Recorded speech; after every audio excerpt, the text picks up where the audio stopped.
Hey guys, it's John C. Morley here. Welcome to Inspirations for Your Life. It is December 15th, 2023. And yes, it's still Friday. Welcome, everyone. Thank you so much for being here. Really grateful that you're here with me. And we have another great show. We're wrapping up this Master Week. Whether you're here at 11:15 at night, 11:15 in the morning, 3 a.m., 3 p.m., 6 a.m., 6 p.m., potato. Thank you so much for being here. Do appreciate you very, very much. I'm John C. Morley. I'm a serial entrepreneur, and I am a podcast host and a podcast coach, and I'm a specialist in helping businesses tell a story that leads to them growing and being more scalable and profitable. Now, I typically work with companies that bring in 10 million or more, and I'm very passionate about getting to the truth of a story. I'm also grateful that we are, yes, on Instagram Live after some new technology advances. We used to have to go through Yellow Duck, and it was more of a hassle, so we didn't do it all the time. But now we are live on Instagram. So very grateful with that on all of our shows.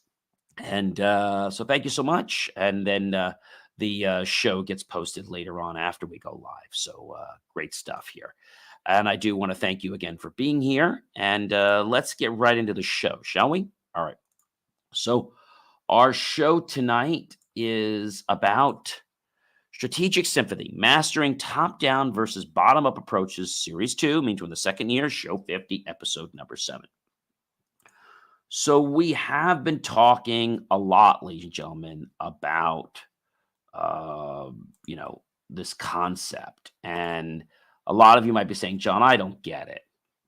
Well, there are two approaches. There's a top-down approach that starts from management all the way down to operations, and then there's operations all the way up to management. So a lot of people don't want you to be part of a bottom-up approach because they're afraid you might get too powerful. Now, that's an oxymoron because I always think if you can help each other be better, I think that's a great thing to do. And I know a lot of you are probably on the fence saying, John, I don't quite get this. Well, a lot of companies don't get it either. And so, in order for you to, help or be someone that can collaborate, they've got to be open to your feedback. They've got to be open to your feedback. And if they just keep doing things the way they've been doing them, unfortunately, gentlemen, the company's going to be run the exact same way it's been run for years. And that's not going to be a very, very good thing, ladies and gentlemen. Not going to be a very good thing. So, thinking about what we do and thinking about the fact of, should you be in a top down or a bottom up? And we talked about this from the programming perspective. If you remember early in the week, we were talking about programming, right? The difference between a top down and a bottom up programming approach. And there's differences, right? A top down model, it's an overview of the system. It's formulated without going into detail for any part of it. And each part of it is then refined into more details, defining it in yet more details until the specification is detailed enough to validate a model. We break that problem into parts, then we break the parts into other parts sooner or later, and then each part will be easier to do. So the advantage is you break the problem into parts, and it helps you identify what needs to be done, and each step of refinement just brings you closer while things get less complex.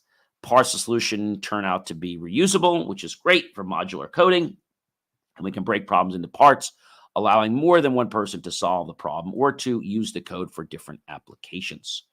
So a bottom-up design is individual parts of the system are specified in detail, and the parts are linked to form a larger component, which are in turn linked until a complete system is formed. Object-oriented language such as C++ or Java uses bottom-up approach where each object is identified first. The advantage is you make decisions about reusable low-level utilities and decide how they'll be put together to create a high-level construct.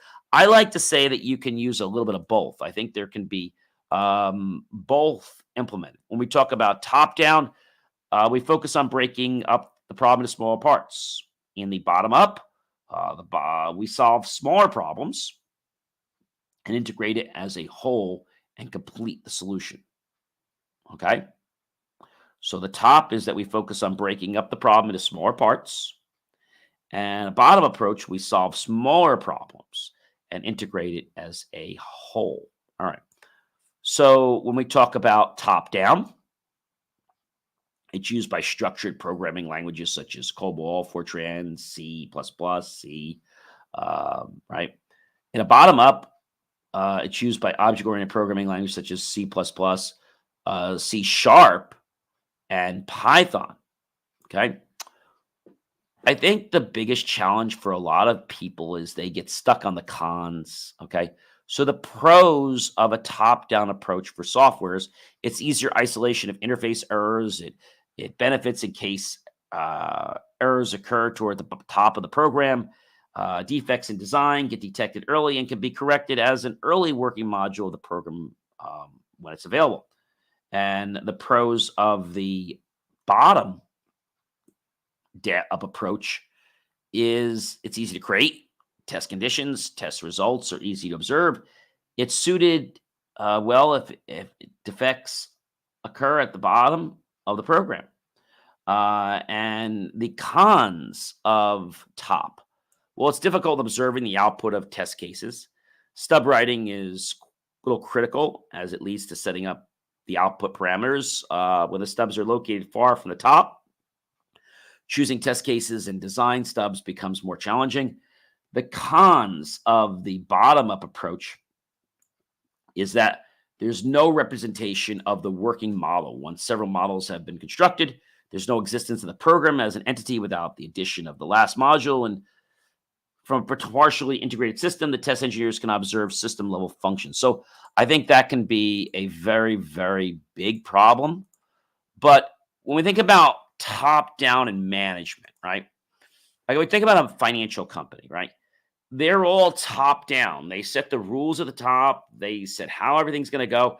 And then they just kind of filter it down to the operations people, managers, and they delegate it out so the tasks can be disseminated and performed quickly. The people at the operations level have no feedback. If feedback is given, it is rarely entertained, if it at all listened to. And I think a lot of people who are in a top-down environment, I don't know, they get stuck. They get disappointed. They get depressed sometimes because, when you create something, it's like you want to be part of this big picture. Unfortunately, when there's higher ups and they don't allow you to be part of it, it's like, well, now what do I do? What do you do? It's like I have this great idea, or I see there's a problem where I know that if we did this, it'd be better, and people don't do it. And this is what caused a lot of people today to quit their jobs. Not because they're not any good at it, not because the company's like, but because management is not listening to them. That's the reason. Because management is not listening to them.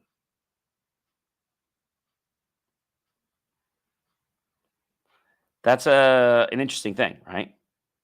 Management is not paying attention. And if management's not paying attention, then it's like, why should I even bother? Right?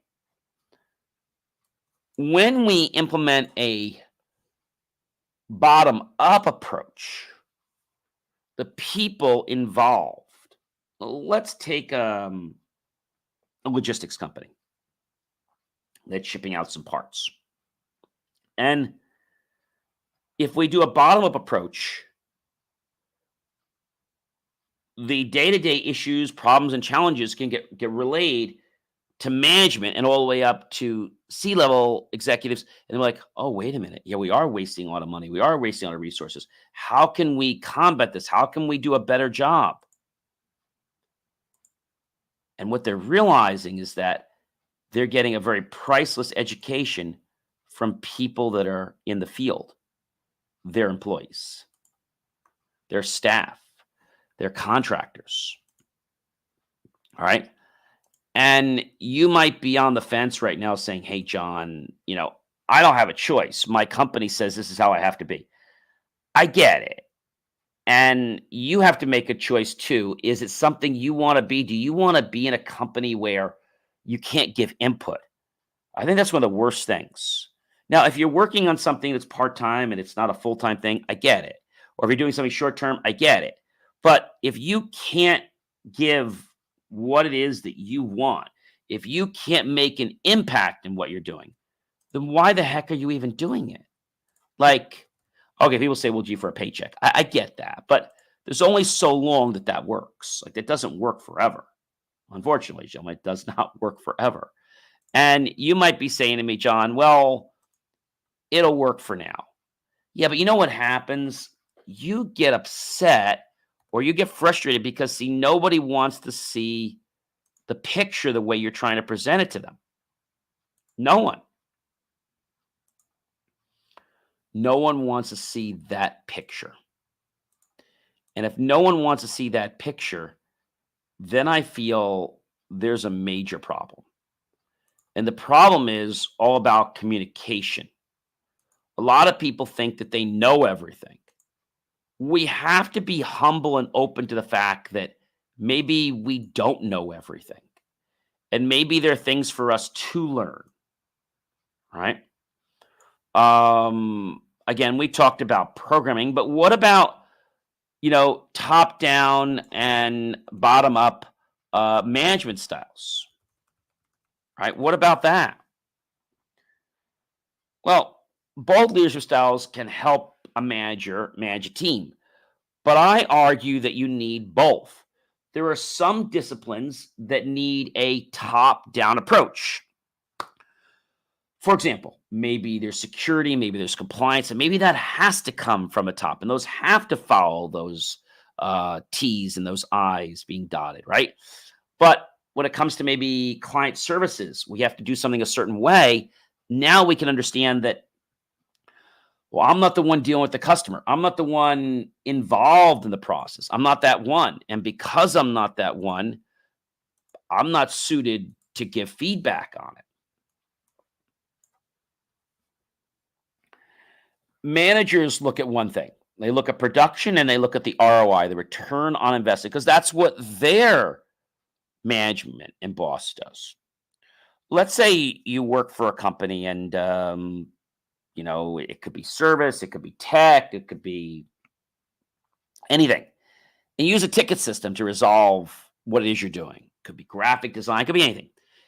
And the tickets come in and people say, well, gee, you got to close so many tickets. But if you're not closing those tickets with a certain way, a certain attitude, then everything you do is going to be for naught. And the reason it's going to be for naught is because nobody's going to appreciate why you're doing something. If everything is always a number, then how do you impact others' lives? Right? Business can adopt a top-down or a bottom-up approach to management and decision-making, but I argue, ladies and gentlemen, that a company needs to adopt both. They need to know when they use each methodology, right? Top-down management rests, again, in the company's top leader executives. And the senior leaders make all the choices and transmits them down via the corporate hierarchy. And we all know, like the game of telephone, that the messages get lost. Now, in a top-down approach, clarity, top-down decision-making leaves little room for uncertainty because everything is got to be crystal clear, and the C-levels do that. Familiarity. For decades, all organizations operated with top-down approaches. Many employees became familiar with the top-down leadership style and then went into more intrinsic workflows. Most new hires will enter your organization already comfortable with this type of management. It's the fact that they may need to learn how to operate in a bottom-up environment. You see, when we know something, it's easy, but when we don't, it's like we fall. Streamlining. A top-down approach allows for widespread standardization, which can help you optimize workflows throughout your organization by concentrating on informed decisions at high levels of your company. And you can enjoy streamlined messaging down the chain of command to individual departments. The drawbacks of top down are there's creative stagnation, disengagement, overload. And when that happens, your company will lose its focus. And if it loses its focus long enough, you know what's going to happen? Decrease morale, decrease team development, right? And you're just going to find this apathy starting to proliferate through all of the areas of your company. Now you might say, well, John, we're so big, we're so this. I get it. But if we can't communicate, if we don't understand how to get a ball from point A to point B, that's a problem. Let me give you an example. There was uh, a relay race. You probably know if you take water and you have to go from one side to the other. Now, do that with your eyes open, and you'll find that it's very easy. Now, let's do that with one hand tied behind your back. Might be a little harder because you can't balance the water. What if instead of tying your hands behind your back, we blindfold you? Now your proprioception is a little bit impaired because you don't have as great a balance, right? That acuity's off. So what I always say is if you can practice working without, let's say, a perception that you have, could be sight, could be hearing. Think about the world without that for a moment. You're going to get it back, but let's just pretend that you don't have it for half hour or an hour and get that perspective. You've heard me say, try on somebody else's shoes. Well, that's what you're really doing. You're seeing the situation, you're hearing the situation, you're experiencing the situation as if you're this, as if you're that. And when that happens, it gives us insight.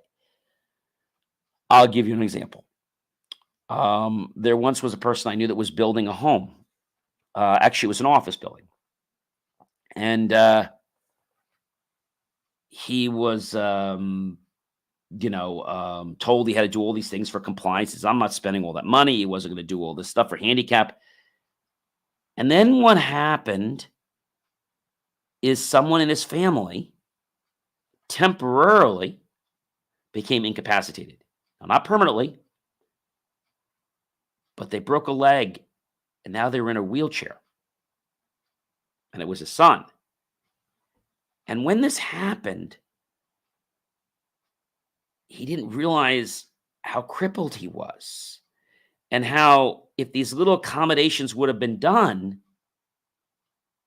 he wouldn't have had to rely on his father so much. And when he saw that that was a temporary thing, and all he did was say, Dad, yeah,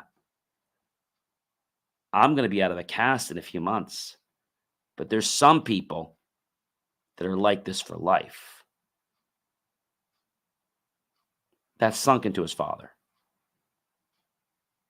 And without another breath, he changed all the plans and he made all accommodations, not just for his son, but he now understood what the world was like. See, he thought it was an accommodation that people were expecting something that they really didn't need. But when he knew someone or he was in that situation, they understand. I say this to people too. When you're humble and you practice being humble, if you fall into that state without your choice, it can be hard. When you practice being humble naturally and more humbleness falls upon you, you're able to accept it and embrace it. Ladies and gentlemen, I am John C. Morley, serial entrepreneur. It has been a fantastic, amazing privilege, pleasure, and honor to be with you this fantastic night, Friday, December 15th. And ladies and gentlemen, I do want to say a big thank you to all of you because when we hit in just another, not too long, we're almost at 90,000 downloads. We're at 89,100 downloads. We hit 100,000 downloads. We're opening up our airwaves for national and local advertisers to be part of our show. So, ladies and gentlemen, I hope you guys have a great evening, but I wanted to let you know who I am. I'm John C. Morley. I'm a serial entrepreneur, and I am a podcast host, and I'm a podcast coach, and I'm a specialist in helping businesses tell a story that leads to them growing and being more scalable and profitable. And I typically work with companies that bring in 10 million or more, and they're passionate about learning what their story is. And they want the truth because they know that when we inspire people with creativity, it gets people to ask questions, have conversations, and potentially become long-term clients. I hope you guys have an amazing evening. I might catch you guys tomorrow. Be well, everyone, okay?